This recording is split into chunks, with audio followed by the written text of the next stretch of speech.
Hola y bienvenidos al primer podcast de contratación estatal en Colombia. Lo primero para iniciar el día de hoy es agradecer a todos los suscriptores y seguidores en las diferentes redes sociales y contarles que cada vez somos más en este canal. De tal suerte que mil gracias a todos los que se interesan por este tema y decidieron suscribirse a mi canal. Entremos en materia. Los capítulos anteriores estuvimos analizando los procesos de convocatoria pública y ya el día de hoy vamos a analizar una modalidad de contratación que se llama la contratación directa. Para ubicarnos, para tener un mapa, para tener una bitácora, para tener una guía en la contratación estatal, primero debemos de aclarar dos puntos. Y el primero es que recordemos, que ya lo vimos, y que es la contratación estatal. Y la contratación estatal es un medio para adquirir bienes o servicios. Es un medio que utilizan las entidades estatales para adquirir bienes o servicios. Entonces ese medio, las entidades estatales lo utilizan de dos maneras, las cuales son o un procesos de convocatoria pública o contratación directa. Son las dos modalidades de contratación para que cualquier entidad estatal sometida a Ley 80 adquiera sus bienes o servicios. O por los procesos de convocatoria pública, los cuales ya vimos los más importantes en este podcast de contratación estatal, y ya vimos la licitación pública, la selección abreviada de menor cuantía, la subasta inversa, el concurso de méritos y la selección de mínima cuantía. Esos 5 procesos recordemos que son de convocatoria pública, los cuales se publican en el SECOP y se convoca a que cualquier empresa se presente para el proceso que requiera la entidad. Pero resulta que hay otra modalidad contractual que se llama la contratación directa. Y esta contratación directa es diferente a todos estos procesos de convocatoria pública. ¿Por qué? Porque en la contratación directa se contrata, como lo indica su nombre, de manera directa. Es lo que vulgarmente escuchamos en la calle o en los medios de comunicación, que las personas denominan que es una contratación a dedo.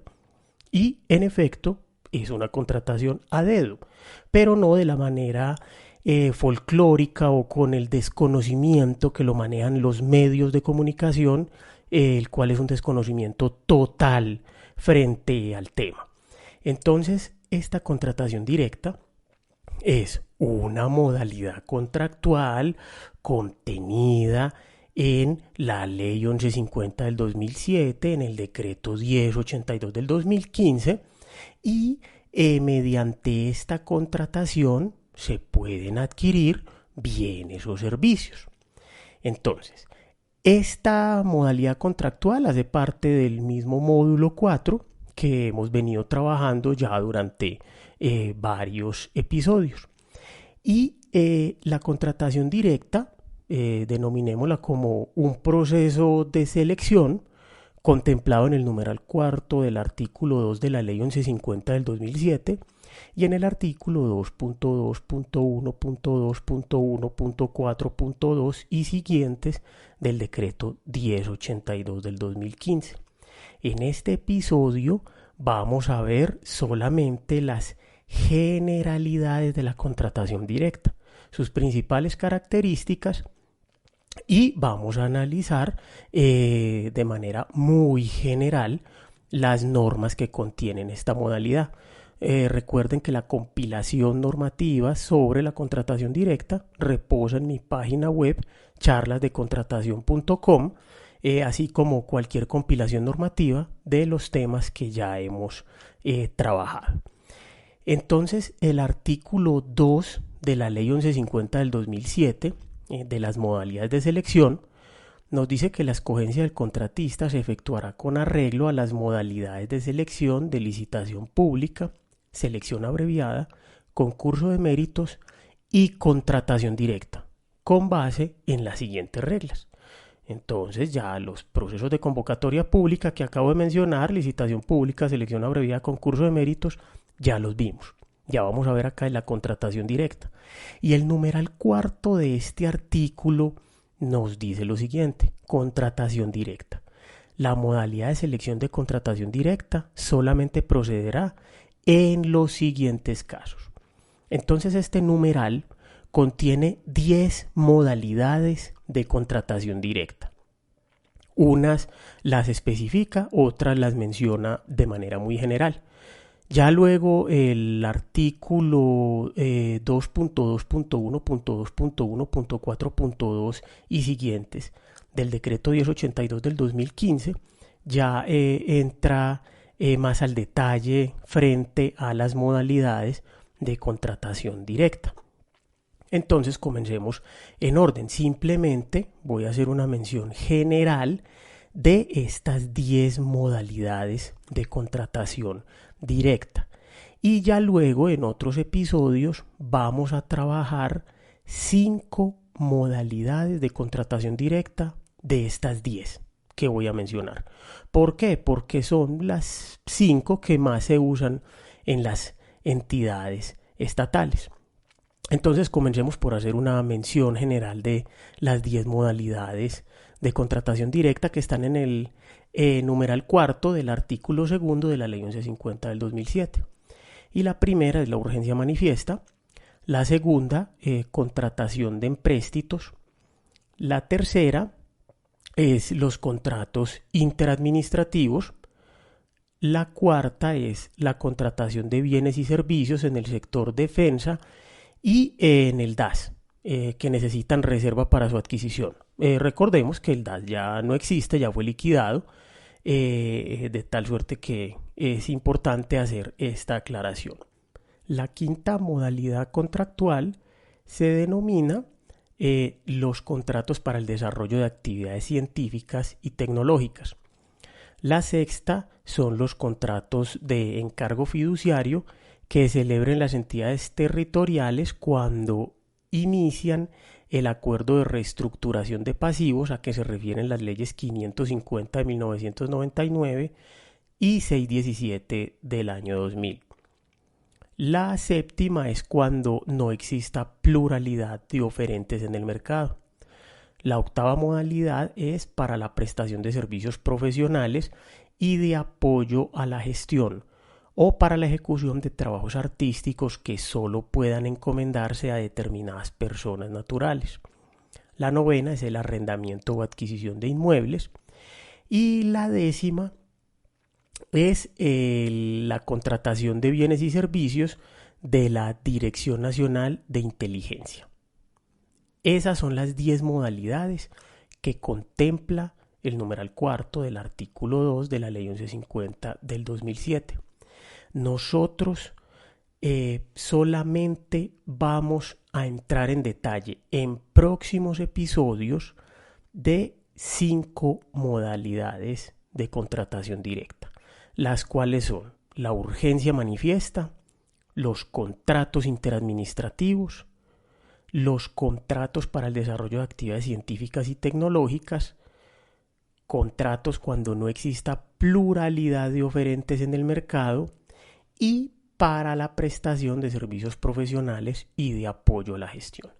Esas son las 5 modalidades que nosotros vamos a trabajar en próximos episodios. ¿Por qué? Porque considero que esas son las de mayor usanza en las entidades estatales sometidas a la ley 80 de 1993.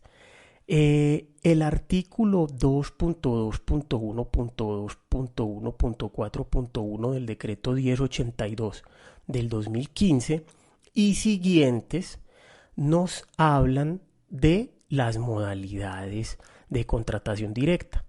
De estas 10 que acabamos de mencionar, el decreto solo habla de 8 de esas modalidades. Procedamos entonces a dar lectura de estas 8 modalidades de las cuales habla el decreto 1082 del 2015. Y lo primero que menciona este decreto es un documento que se llama Acto Administrativo de Justificación de la Contratación Directa. Y nos dice que la entidad estatal debe señalar en un acto administrativo la justificación para contratar bajo la modalidad de contratación directa, el cual debe contener: primero, la causal que invoca para contratar directamente; segundo, el objeto del contrato; tercero, el presupuesto para la contratación y las condiciones que exigirá el contratista; cuarto, el lugar en el cual los interesados pueden consultar los estudios y documentos previos. Este acto administrativo no es necesario cuando el contrato a celebrar es de prestación de servicios profesionales y de apoyo a la gestión, y para los contratos de que tratan los literales A y B del artículo 2.2.1.2.1.4.3 del presente decreto. ¿Cuáles son esos literales? La contratación de empréstitos y los contratos interadministrativos que celebre el Ministerio de Hacienda y Crédito Público con el Banco de la República. Entonces, este es un acto administrativo que exige la ley para cualquier modalidad de contratación directa, excepto para estos 3 contratos que acabo de mencionar: prestación de servicios profesionales y de apoyo a la gestión, empréstitos y los interadministrativos que celebra el Ministerio de Hacienda y Crédito Público con el Banco de la República. Y es simplemente una resolución que debe contener estos aspectos que acabo de mencionar. Ese acto administrativo, reitero, es obligatorio para cualquier modalidad de contratación directa, excepto para las 3 que ya mencioné. El artículo 2.2.1.2.1.4.2 nos habla de la primera modalidad de contratación directa, que es la declaración de urgencia manifiesta. Y nos dice que si la causal de contratación directa es la urgencia manifiesta, el acto administrativo que la declare hará las veces del acto administrativo de justificación. Y en este caso la entidad estatal no está obligada a elaborar estudios y documentos previos.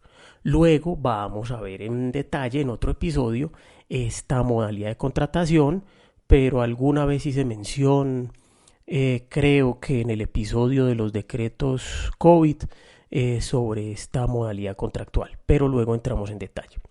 El artículo 2.2.1.2.1.4.4 nos habla de otra modalidad, y es la de convenios o contratos interadministrativos.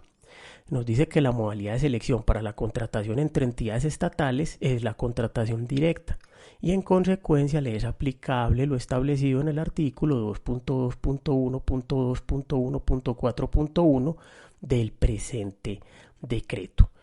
Esta también vamos a entrar en otro episodio en un mayor detalle. Simplemente, como característica de esta modalidad de convenios o contratos interadministrativos, es que siempre los intervinientes, las 2 partes, tienen que ser entidades públicas de manera obligatoria. Ahí se configura un convenio o un contrato interadministrativo, que entre ambos hay diferencias, que luego las vamos a ver.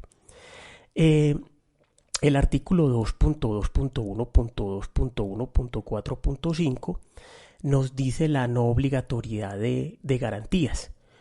¿Para qué? Para la contratación directa. Y nos dice que en la contratación directa la exigencia de garantías establecidas en la sección 3, que comprende los artículos 2.2.1.2.3.1.1 al 2.2.1.2.3.5.1 del presente decreto, no es obligatoria, y la justificación para exigirlas o no debe estar en los estudios y documentos previos. Esta es una característica de la contratación directa, que no es obligatorio la solicitud de garantías. De igual forma vamos a ver que es recomendable para algunos contratos, pero no es obligatorio. El artículo 2.2.1.2.1.4.6 nos trae otra modalidad de contratación directa, y es la de bienes y servicios en el sector defensa. la Dirección Nacional de Inteligencia y la Unidad Nacional de Protección que necesiten reserva para su adquisición. El artículo 2.2.1.2.1.4.7 nos habla de la contratación para el desarrollo de actividades científicas y tecnológicas. Esta también la vamos a trabajar en otro episodio. El artículo 2.2.1.2.1.4.8 nos habla de la contratación directa cuando no exista pluralidad de oferentes. Esta modalidad también la vamos a ver en un episodio aparte. El artículo 2.2.1.2.1.4.9 nos habla de la modalidad de contratos de prestación de servicios profesionales y de apoyo a la gestión o para la ejecución de trabajos artísticos que solo pueden encomendarse a determinadas personas naturales. Esta es otra modalidad muy usada, muy conocida por las entidades estatales y también la vamos a trabajar en otro episodio diferente a este. El artículo 2.2.1.2.1.4.10 nos trae otra modalidad de contratación directa que es la adquisición de bienes inmuebles. Y el artículo 2.2.1.2.1.4.11 nos trae otra modalidad de contratación directa que es el arrendamiento de bienes inmuebles. Estas son las 8 modalidades que nos trae el decreto 1082 del 2015 de contratación directa. Este artículo no contiene las modalidades de contratación directa de empréstitos que está en el literal B del numeral cuarto del artículo 2 de la ley 1150 del 2007, ni tampoco trae la contratación del DNI, que está contenida en el literal J del numeral 4 del artículo 2 de la ley 1150 del 2007. Pero de igual forma recordemos que esto no es problema porque estas dos modalidades las trae la ley, mientras que este es un decreto. O sea que esas dos modalidades existen, se utilizan y son modalidades de contratación directa. Simplemente las norma este decreto no las trae. Entonces, esas son, en realidad hay 10 modalidades de contratación directa. Ya todas las mencionamos, contenidas en la ley 1150 del 2007 y en el decreto 1082 del 2015. Para concluir, traigo unas conclusiones frente a este tema de la contratación directa. Las cuales son: la contratación directa se compone de unos estudios previos y unos documentos precontractuales. De eso se compone la contratación directa. ¿De cuáles estudios previos? De los contenidos en el artículo 2.2.1.1.2.1.1 del decreto 1082 del 2015, que reza estudios y documentos previos.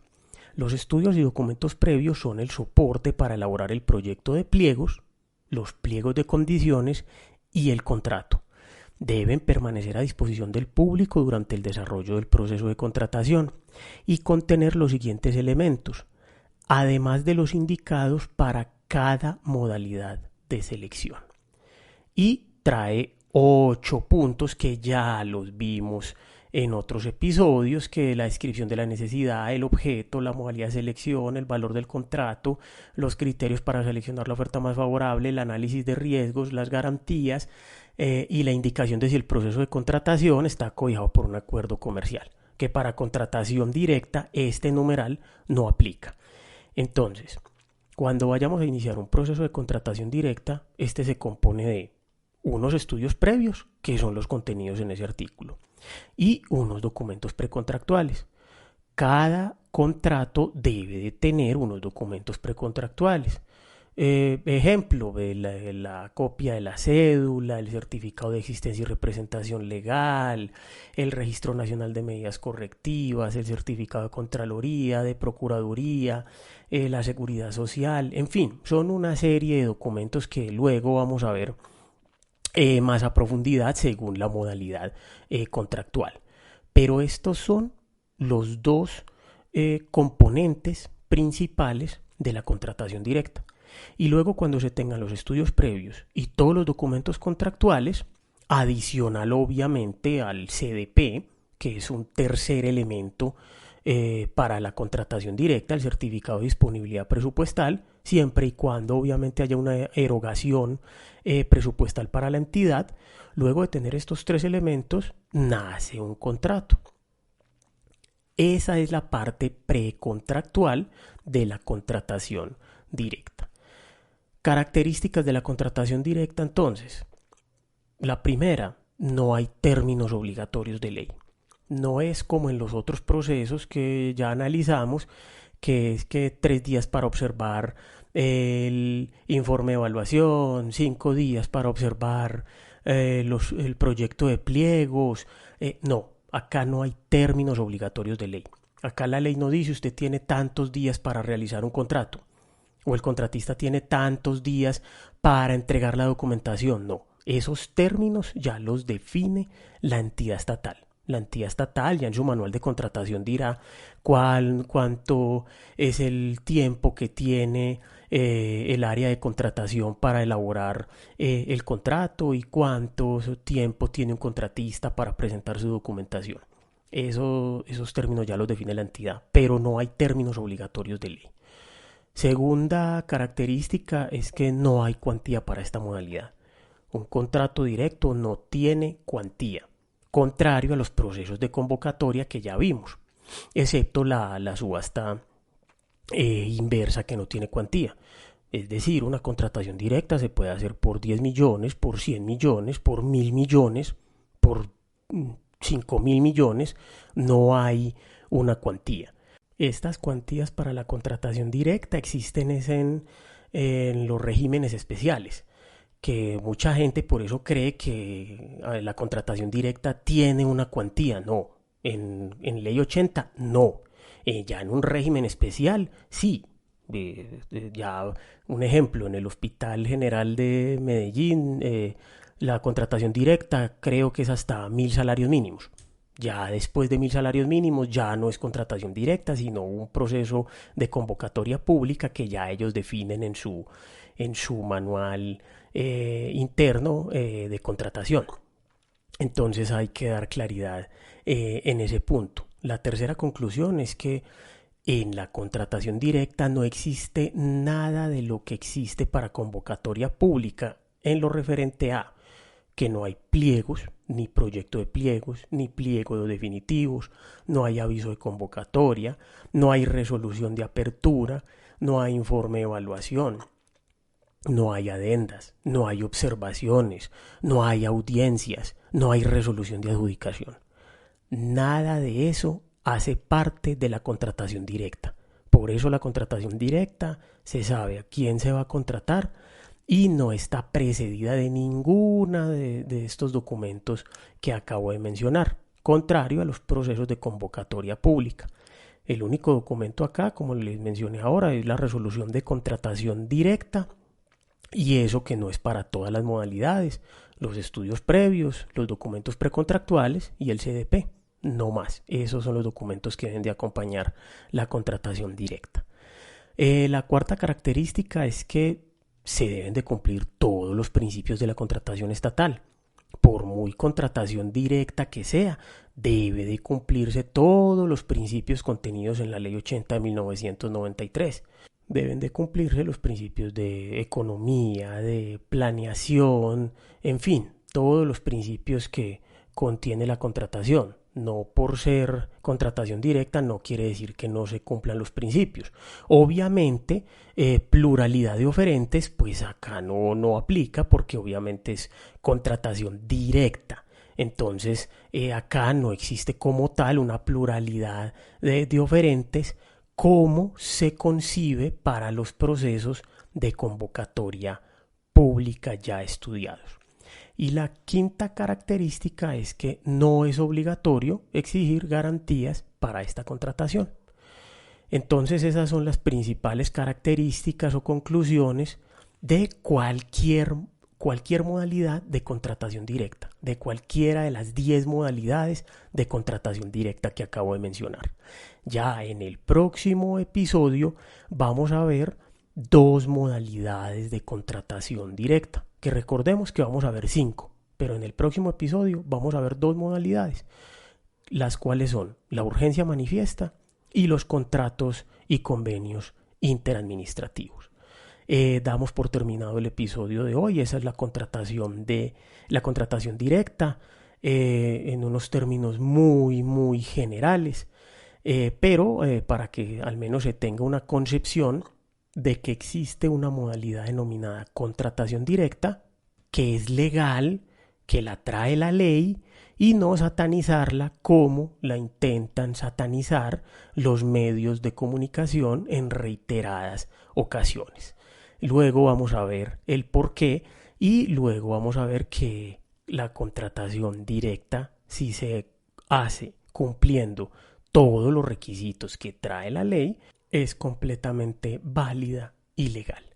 Damos por finalizado el episodio. Mil gracias como siempre por escucharme.